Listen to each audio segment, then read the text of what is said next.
Assalamualaikum warahmatullahi wabarakatuh. Bismillahirrahmanirrahim. Alhamdulillahi rabbil alamin. Assalatu wassalamu ala ashrafil anbiya'i wal mursalin Sayyidina Muhammad wa ala alihi wa sahbihi ajma'in. Amma ba'du. Bagaimana kabarnya anak-anak hari ini? Semoga sehat selalu dan selalu dalam lindungan Allah Subhanahu wa taala. Amin. Hari ini kita akan membahas tentang sejarah lahirnya Daulah Syafawi. Minggu lalu kita sudah belajar tentang Daulah Mughal.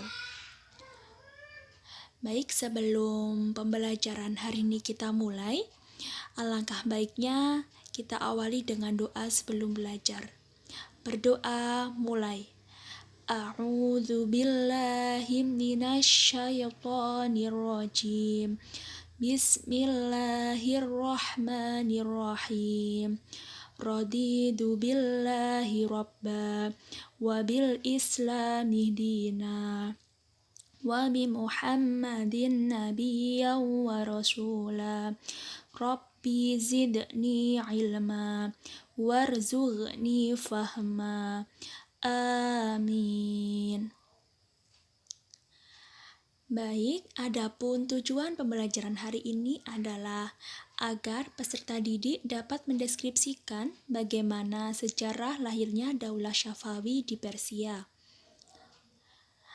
Sebelum pembelajaran hari ini kita mulai, anak-anak jangan lupa mengisi absensi di e-learning ya.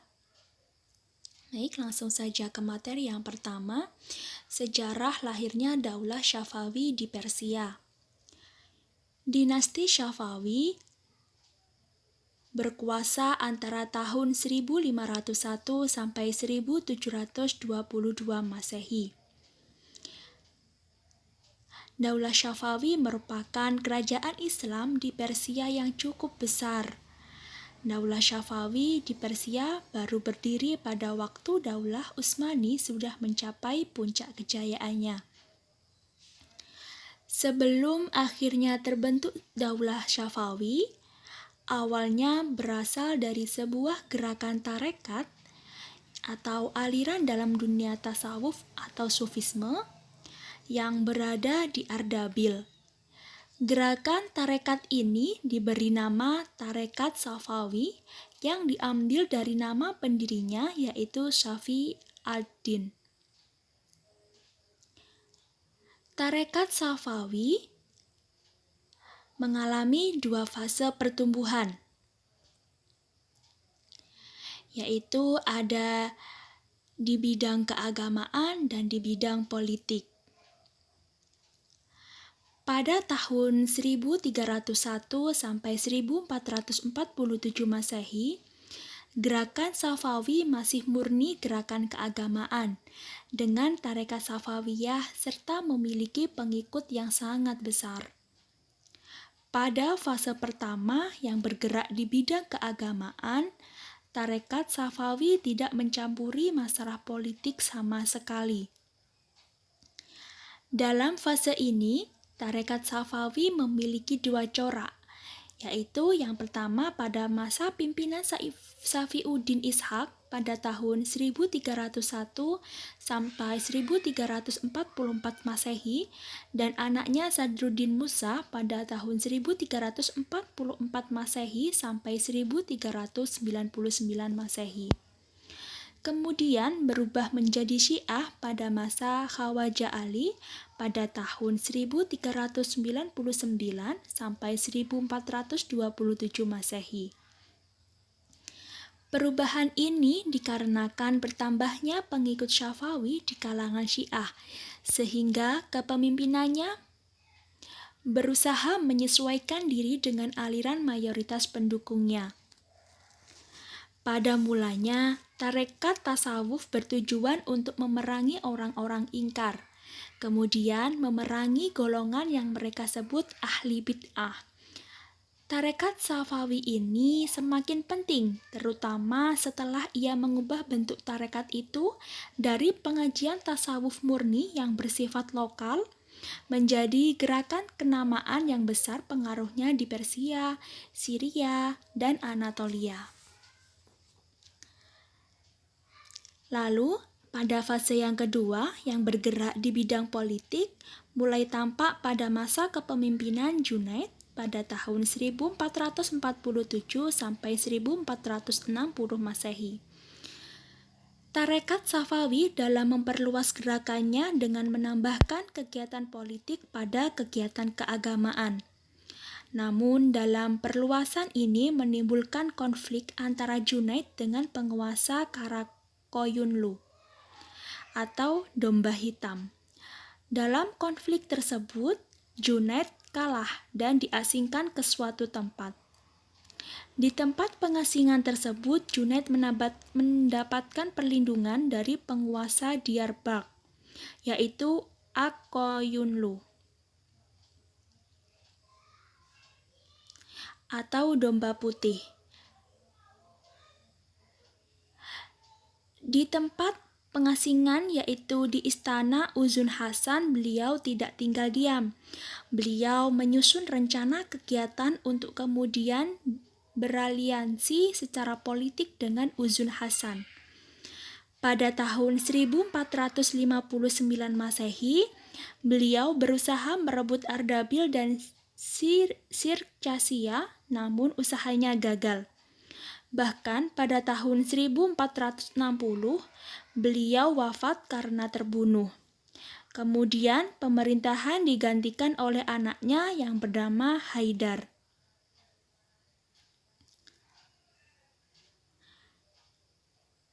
Kemudian Haidar memimpin militer Safawi dan menimbulkan persaingan antar pemimpin Akoyunlu dengan Haidar. Beliau berhasil menguasai Sircasia. Namun dalam peperangan selanjutnya Haidar kalah dan meninggal. Setelah beliau wafat, kemudian digantikan oleh Ismail, anaknya dari pernikahan dengan cucu Uzun Hasan. Pada saat itu usia Ismail masih 7 tahun. Beliau berusaha memanfaatkan kedudukannya sebagai mursyid Syafawiyah dan pemimpin gerakan Syafawiyah untuk memperkuat politiknya. Secara sembunyi-sembunyi, ia menjalin hubungan erat dengan para pengikutnya yang sudah tersebar luas. Hanya dalam kurun waktu kurang lebih 5 tahun, ia berhasil menyatukan berbagai elemen politik yang cukup besar. Sehingga ia mulai mengadakan perhitungan dengan musuh Syafawiyah selama ini, seperti penguasa Syirwan dan Akoyunlu. Oke, next. Pada tahun 1501 Masehi, Ismail beserta pasukannya yang bernama Qizilbas atau Baret Merah menyerang Akoyunlu di Syahrur dekat Nakhchivan. Qizilbas terus berusaha memasuki dan berusaha menaklukkan Tabriz, yakni ibu kota Akoyunlu, dan akhirnya berhasil. Akhirnya, pada tahun 1501 Masehi, di kota Tabriz, Ismail memproklamasikan dirinya sebagai raja pertama Daulah Safawi. Ia juga disebut sebagai Ismail I. Ismail I memimpin kurang lebih 23 tahun, yaitu tahun 1500 sampai 1524 Masehi. Pada 10 tahun awal pemerintahannya, ia berhasil memperluas kekuasaannya sampai meliputi seluruh Persia dan bagian timur bulan sabit subur atau Fertile Crescent. Tidak berhenti di situ saja, Ismail berusaha mengembangkan wilayah kekuasaannya sampai ke daerah lainnya, seperti Turki Utsmani. Namun, dalam peperangan berusaha merebut Turki Utsmani, Ismail mengalami kekalahan, dan Turki Utsmani yang waktu itu dipimpin oleh Sultan Salim dapat menduduki Tabriz. Kemudian, Sultan Salim pulang ke Turki karena terjadi perpecahan di kalangan militer Turki. Hal tersebut membuat Daulah Utsmani terselamatkan. Hal tersebut membuat Daulah Syafawi terselamatkan. Kekalahan tersebut membuat kebanggaan dan kepercayaan Ismail menjadi runtuh. Beliau jadi sering berhura-hura, lebih senang menyendiri dan berburu. Keadaan tersebut membuat dampak negatif pada Daulah Syafawi dan akhirnya terjadi persaingan dalam merebut pengaruh untuk memimpin Daulah Syafawi antara pimpinan suku-suku Turki, pejabat keturunan Persia, dan Qizilbash. Hal tersebut baru dapat diatasi setelah masa kepemimpinan Abbas I pada tahun 1587 sampai 1628 Masehi.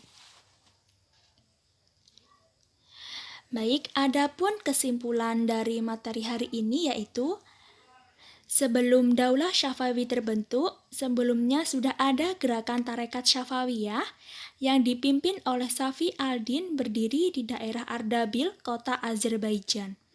Kemudian pada masa kepemimpinan Ismail I, beliau merubah Tarekat Syafawiyah menjadi Daulah Syafawi pada tahun 1501 Masehi. Adapun manfaat dari kita mempelajari sejarah lahirnya Daulah Syafawi yaitu memiliki tekad keberanian untuk memulai, maka harus mempunyai keberanian dan keinginan untuk menyelesaikannya, bukan hanya untuk mengakhiri saja. Contohnya, seperti halnya pada masa pemerintahan Junaid dan Haidar yang berkeinginan merebut beberapa wilayah yang akhirnya wafat karena kalah dalam perang perebutan tersebut. Baik, sebelum pembelajaran hari ini kita tutup, marilah kita akhiri dengan doa akhir majelis. Berdoa mulai. A'udzu billahi minasyaitonir rajim. Bismillahirrahmanirrahim. Subhanakallahumma wa bihamdika asyhadu an la ilaha illa anta astaghfiruka wa atubu ilaik. Walhamdulillahi rabbil alamin. Baik, terima kasih atas perhatiannya. Mohon maaf apabila ada kesalahan. Tetap semangat belajarnya. Jangan lupa jaga kesehatan ya. Dan jangan lupa sholatnya. Terima kasih. Wassalamualaikum warahmatullahi wabarakatuh. Bye-bye. Sampai jumpa minggu depan.